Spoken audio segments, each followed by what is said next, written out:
तो ट्यूटोरियल 5 में फिर से हमारे पास 5 सवालों का एक ही पैटर्न है और आपने अपने लेक्चर में सीखा है कि कोई भी कम्यूटेटर ऑपरेटर कैसे प्राप्त करता है या उसे कैसे हल करता है।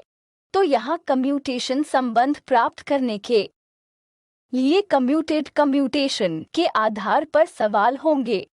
फिर आपको ऑपरेटरों के बीच या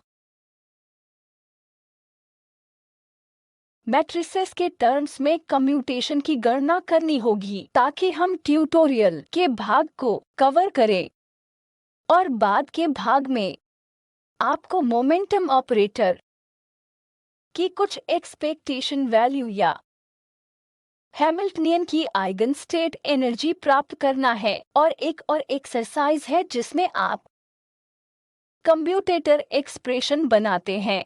आपको मूल्यांकन करना होगा कुछ संबंध का। तो ट्यूटोरियल 5 पर आते हैं। पहली समस्या दिलचस्प है क्योंकि यहाँ आपको क्वांटम सिस्टम के स्टेट्स दिए गए हैं। यह है आधार स्टेट साई प्लस और साई माइनस। तो साई प्लस और साई माइनस है दो आधार स्टेट और ये आधार स्टेट आइगन स्टेट के ऑपरेटर नहीं है। आपको कोई ऑपरेटर या हैमिल्टनियन ऑपरेटर H दिया गया है। मैं इसे H से दर्शाती हूँ। तो आइगन स्टेट ये दोनों हैमिल्टनियन ऑपरेटर के आइगन स्टेट या आइगन बेसिस नहीं है। और आप क्या करते हैं जब ऑपरेटर की एनर्जी का मेजरमेंट करते हैं? तो जब आप इस ऑपरेटर को ऑपरेट करते हैं किसी आधार पर तो आप संबंधित एनर्जी प्राप्त करते हैं। तो अगर मैं इस ऑपरेटर को ऑपरेट करती हूँ आइगन वेक्टर पर तो मुझे आइगन वैल्यू मिलती है। अब यहाँ आपको ये आइगन केट्स दिए गए हैं और ये आइगन केट्स तब होते हैं जब मेजरमेंट अलग अलग टाइम पर किया जाता है। तो time t0 0t/2t 3t/2 2t etcetera के बराबर है। तो जब टाइम है कुछ n टाइम्स t जहां n 0 1 2 एक्सेट्रा के बराबर है तो इन इंटीग्रल टाइम में सिस्टम स्टेट प्लस में है जबकि टाइम पर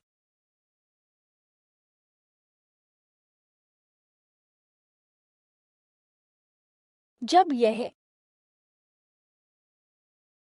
आधा या आप इसे कह सकते हैं आधा इंटीग्रल जब टाइम आधा इंटीग्रल होता है जो कि t/2 3t/2 एक्सेट्रा होता है। यहाँ n 1 2 3 का वैल्यू ले सकता है।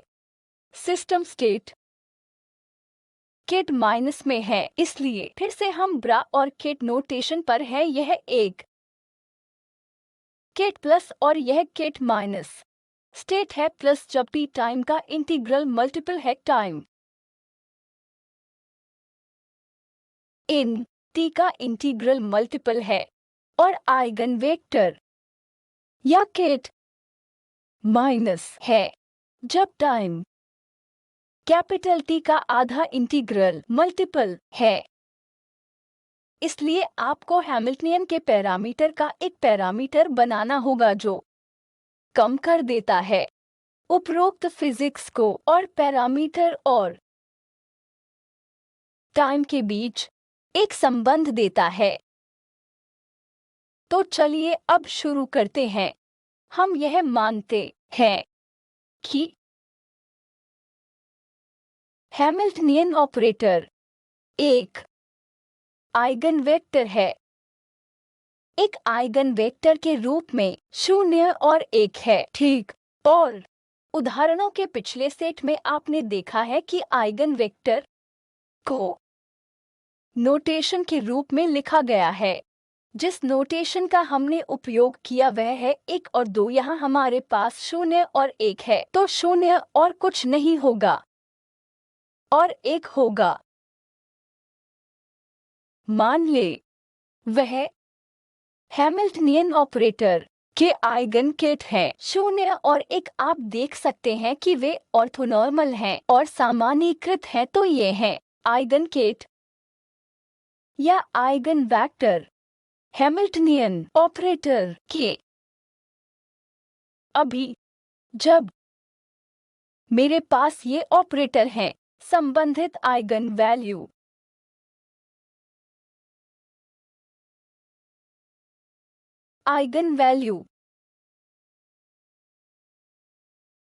होंगी 0 और d।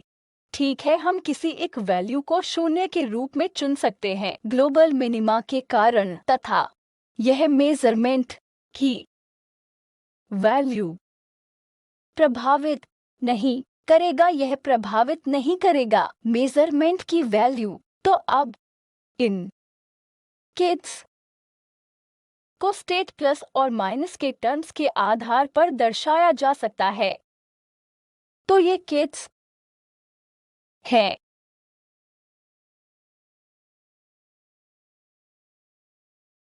1/√2, ठीक। तो ये है कहा जाता है कॉन्जुगेट आधार के वेक्टर, इसलिए इन्हें कॉन्जुगेट आधार के वेक्टर कहा जाता है। तथा स्टेट या केट 0 को इस तरह से दर्शाया जाता है 1/√2 केट प्लस केट माइनस इन दोनों का योग, तथा इसी के अनुरूप केट 1 होगा। तो कॉन्जुगेट आधारों में आपके पास ket plus plus ket minus है। चूंकि आइगन केट 0 है और केट 1 को इस तरह दर्शाया गया है प्लस माइनस माइनस केट, ठीक है। इसलिए आप इसे उल्टा कर सकते हैं केट प्लस और केट माइनस के टर्म्स में। तो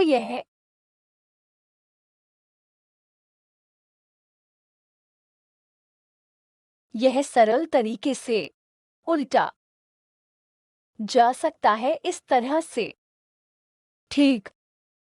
और इसका उपयोग करके आप प्राप्त कर सकते हैं कोई संबंध अलग अलग टाइम के लिए आइगन वैल्यूज के बीच इसके साथ इवॉल्व होने वाला इवोल्यूशन ऑपरेटर या यूनिटरी ऑपरेटर होगा u ऑफ t, जो होगा e⁻⁻⁰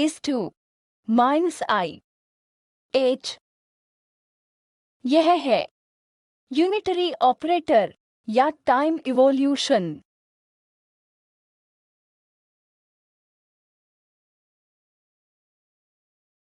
ऑपरेटर, ठीक है। तो यह u नॉट के टर्म्स में टाइम इवोल्यूशन ऑपरेटर है। मुझे इसे बाद में लिखना होगा। तो मान लेते हैं ए 2x2 टाइम इनवेरिएंट हैमिल्टनियन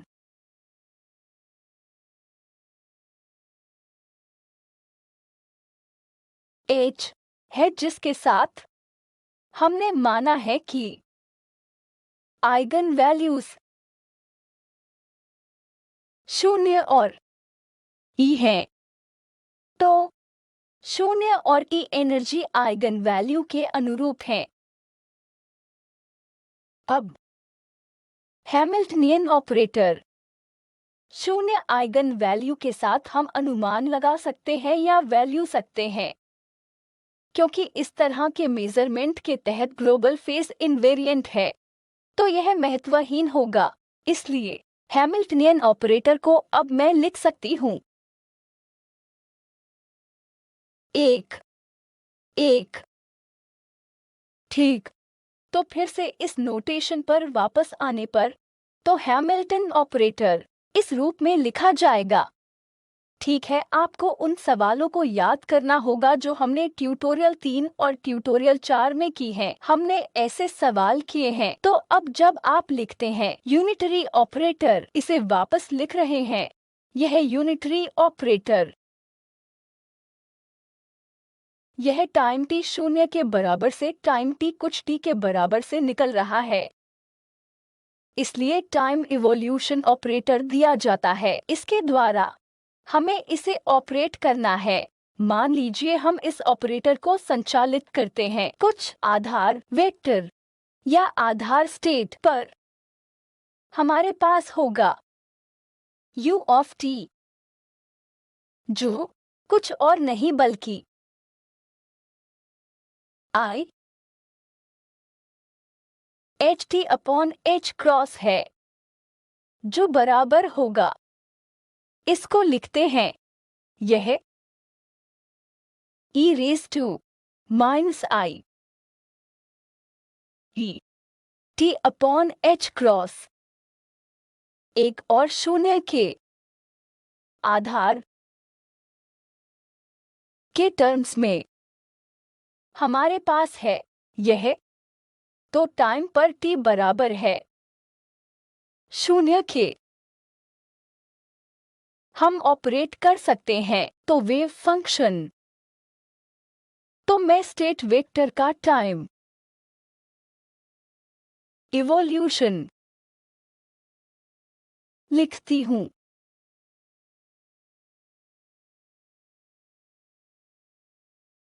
तो यह एक स्टेट वेक्टर है। तो अब हम स्टेट वेक्टर इवॉल्व करना चाहते हैं इस तरह कि आपके पास है u of t sigh of 0, तो टाइम t बराबर 0 से u होगा। u ऑफ t एक यूनिटरी ऑपरेटर है जिसके साथ हम निकालेंगे वेव फंक्शन या टाइम के साथ स्टेट वेक्टर, ताकि मैं इसे इस प्रकार लिख सकूं u ऑफ t। इसलिए जब टाइम t 0 के बराबर हो तो याद रखें कि जब टाइम t 0 के बराबर होता है तो स्टेट प्लस होता है। और हमने देखा है कि यह कॉन्जुगेट आधारों के टर्म्स में हमारे पास प्लस केट 0 और 1 के रूप में लिखा जाता है। इसलिए यह u ऑफ t है, मेरे पास होगा 0 और 1 के टर्म्स में। इसलिए मैं इन्हें फिर से सब्स्टिट्यूट कर सकती हूँ और सीधे लिख सकती हूँ 1/√2 0। इवोल्यूशन ऑपरेटर मैंने उपयोग किया है पाने के लिए exponential -i et upon h cross state 1। तो यह है टाइम इवोल्यूशन ऑपरेटर। हम चाहते हैं कि टाइम t बराबर t to t etcetera psi of t, जो है यह केट होना चाहिए प्लस, और टाइम t है t/2, इसलिए 3t/2 etcetera psi of t होना चाहिए स्टेट माइनस में। तो हम साई ऑफ t को प्लस और माइनस के रूप में फिर से कैसे लिखेंगे? यह संभव है जब हमारा t जाता है एक स्टेट से जो है t हैमिल्टनियन ऑपरेटर के टर्म्स में है, तो टाइम इवोल्यूशन ऑपरेटर के टर्म्स में हमने लिखा है इसे घातांक के साथ। तो टाइम t होगा समान या पीरियोडिक केवल तब जब यह एक्सप्रेशन T2T कुछ वैल्यू पर वापस आता है, अर्थात कहने के अनुसार I/E/T अपॉन H क्रॉस का एक्सपोनेंशियल कुछ वैल्यू पर वापस आता है, कहिए 1। तो यह पीरियोडिसिटी आपको मिलती है जब यह घातांक 1 है और टाइम T/2, 3T/2 एक्सेट्रा के लिए यह वही घातांक आपको देगा एक वैल्यू -1। तो इन 2 टाइम्स पर यह तभी संभव है जब आपका घातांक है 2πi। दोनों मामलों के लिए ठीक है, इसलिए ET अपॉन H क्रॉस 2π होना चाहिए। इसलिए E और टाइम T के बीच संबंध। तो अब टाइम T पर तो यह कैपिटल T बन जाएगा। हम कह रहे हैं कि T कैपिटल T है, इसलिए हमारे पास यहाँ सिंगल पैरामीटर है जो है एनर्जी को E से रिलेट करते हैं और एनर्जी हैमिल्टनियन से संबंधित है। तो इस हैमिल्टनियन की विशेषता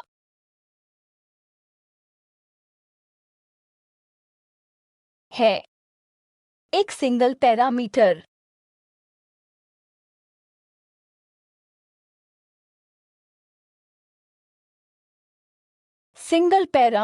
E जो उपरोक्त संबंध देता है।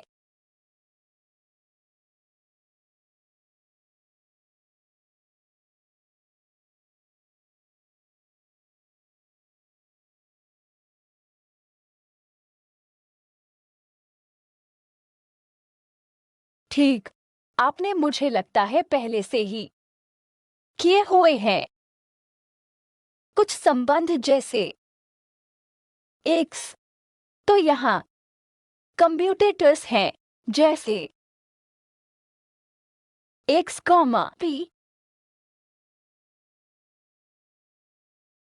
तो प्रसिद्ध कम्यूटेटर जैसे xp और फिर आपके पास है। आप जांच सकते हैं कि क्या एक हैमिल्टनियन ऑपरेटर मोमेंटम ऑपरेटर के साथ ऑपरेट करता है। यह पोजीशन वेक्टर, तो मैं यहाँ कैप लगाती हूँ, इसलिए x कैप p कैप, जहाँ x और p ऑपरेटर है और ऑपरेटर को हैट या कैट द्वारा दर्शाया गया है। तो यह एक ऑपरेटर रिप्रेजेंटेशन है, ठीक है, और इसे कम्यूटेटर ब्रैकेट कहा जाता है।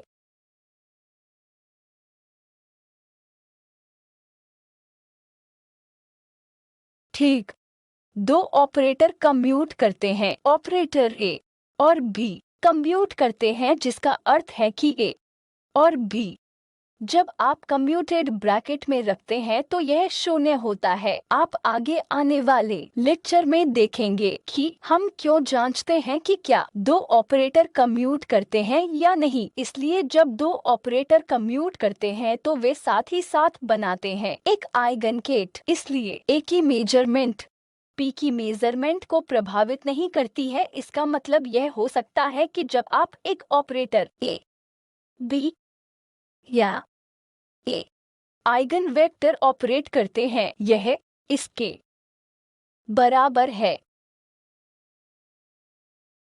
तो ऑपरेटर के लिए इनमें से दिलचस्प बात यह है कि A और B का मेजरमेंट इंडिपेंडेंट है और इसलिए आप इस वेक्टर के लिए साथ ही साथ आइगन केट बना सकते हैं और यह आने वाले लेक्चर के लिए उपयोगी होगा। यह एक हल्का सा बैकग्राउंड होगा और जैसा कि हम जानते हैं कि ऑपरेटर x और p IH क्रॉस देता है, यह वह संबंध है जो हमें प्राप्त होता है और मुझे लगता है कि आपने कई बार इसे सिद्ध भी किया होगा, या यदि आपने यह सिद्ध नहीं किया है कृपया इसका प्रयास करें और इसे सिद्ध करें। मैं इस ट्यूटोरियल में इस प्रमाण पर चर्चा नहीं करूंगी, लेकिन आपको यह प्रयास करना चाहिए। x comma pn। आप इसे भी कर सकते हैं। यह एक है, आप इसे भी कर सकते हैं। आप ऑपरेटर p में क्या प्राप्त करते हैं? तो x raise to n p पर, तो x p n पर। यह आपको वह परिणाम देगा जिसका उपयोग आप सवाल में कर सकते हैं, लेकिन यह होगा, मैं सुझाव दूंगी कि आप इस आइडेंटिटी को सिद्ध करें। तो हम इसका उपयोग इस ट्यूटोरियल 2 में करने जा रहे हैं। तो दूसरे प्रश्न में आपको operator position operator x hat और मोमेंटम ऑपरेटर p हैट दिया गया है और आपको इस ऑपरेटर को लिखना है। इन दो ऑपरेटरों के कम्यूटेटर का मूल्यांकन करें। तो आइए हम कम्यूटेटर ब्रैकेट या कम्यूटेशन संबंध x और alpha e raise to alpha p e raise to alpha p cap का मूल्यांकन करने का प्रयास करें। मैं इसे इस प्रकार लिख सकती हूँ, 1 plus alpha p hat plus alpha square upon 2 factorial p hat square और इसी तरह आगे आप एक्सपोनेंशियल श्रृंखला लिख सकते हैं। अब जब मैं यह करती हूँ, यह कम्यूटेशन होगा पोजीशन ऑपरेटर का इन एक्सपोनेंट्स के टर्म्स के साथ। यह प्लस डॉट डॉट डॉट करने का एक आसान तरीका है। तो पहला भाग है, यह पहला टर्म है। दूसरा टर्म होगा, यह तीसरा टर्म होगा। x hat p square plus सभी टर्म्स। इसलिए याद रखें कि ऑपरेटर टाइम्स कोई भी संख्या आपको हमेशा शून्य देगी। पहला टर्म है 0 प्लस अल्फा IH क्रॉस। अब दूसरा टर्म आप इसका उपयोग करेंगे, यहाँ यह होगा स्क्वायर, यह स्क्वायर n2 है तो आपके पास 2 IH क्रॉस p है। तो यह 2 IH cross p plus alpha square 2 IH cross करने के लिए आपके पास एक p हैट अपॉन 2 भाज्य है।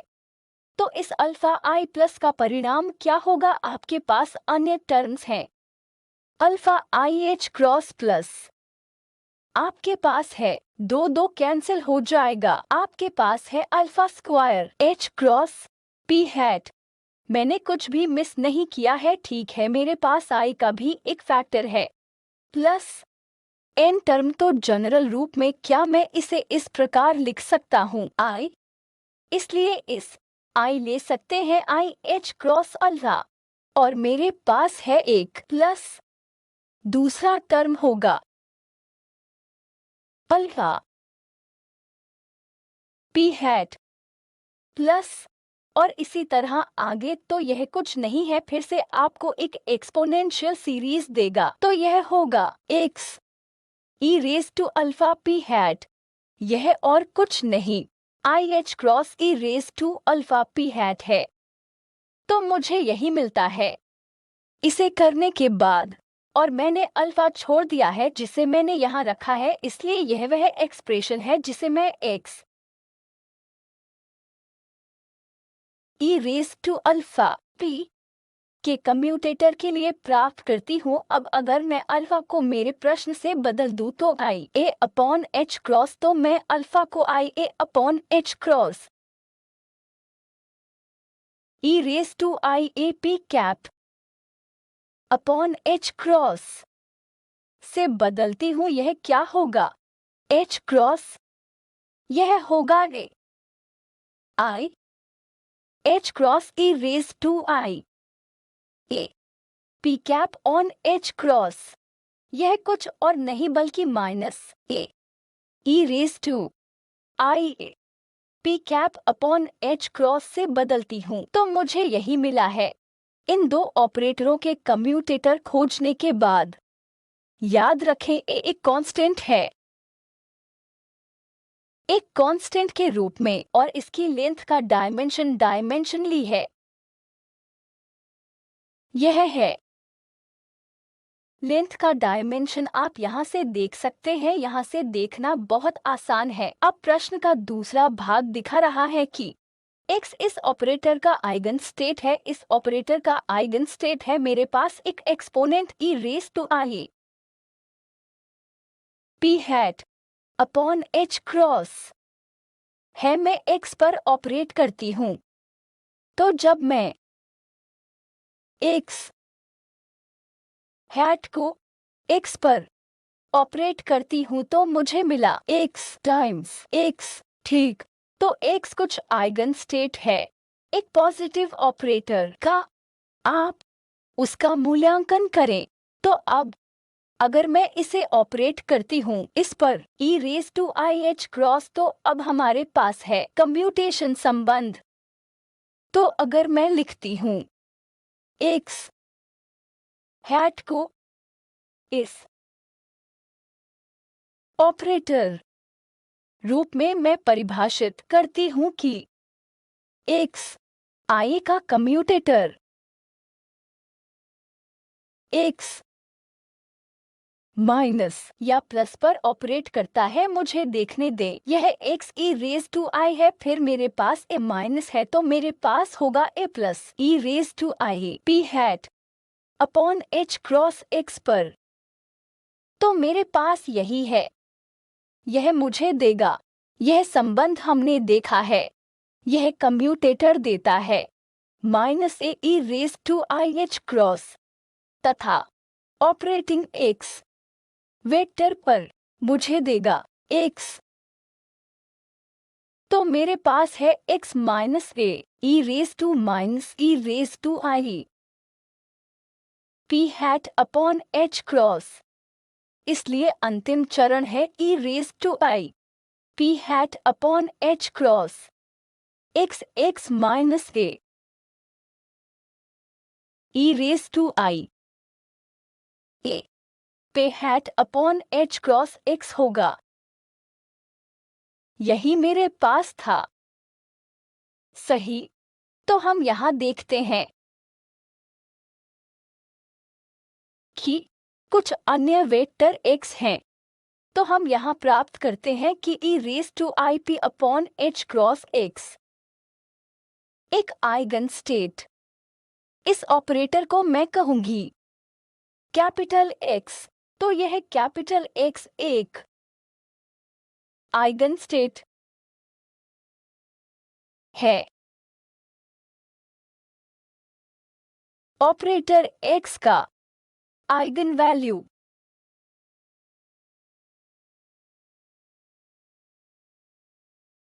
x माइनस a के साथ। तो यह ऑपरेटर आइगन स्टेट है।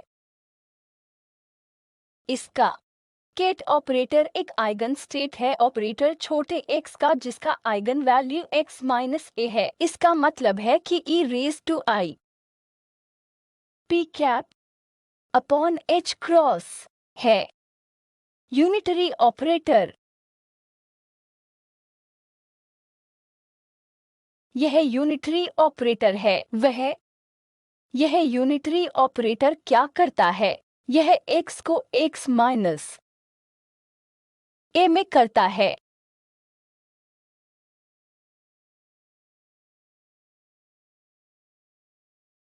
a पार्टिकल को माइनस a करता है। ठीक है, अगर यह ऑपरेटर ऑपरेट किया जाता है x पर, यह मुझे वापस देगा वही x और केट x कैपिटल X, लेकिन यहाँ यह वही करता है। क्या करता है? यह मुझे x माइनस a देता है, जिसका अर्थ है कि यह पार्टिकल को माइनस a में बदल देता है। इसलिए यह एक बहुत अच्छा अभ्यास है जिसमें आप ऑपरेटर को समझते हैं कि कैसे यह किसी विशेष सवाल के लिए यूनिटरी ऑपरेटर के तरह काम करता है। पिछले सवाल में भी आपने कुछ अलग देखा था।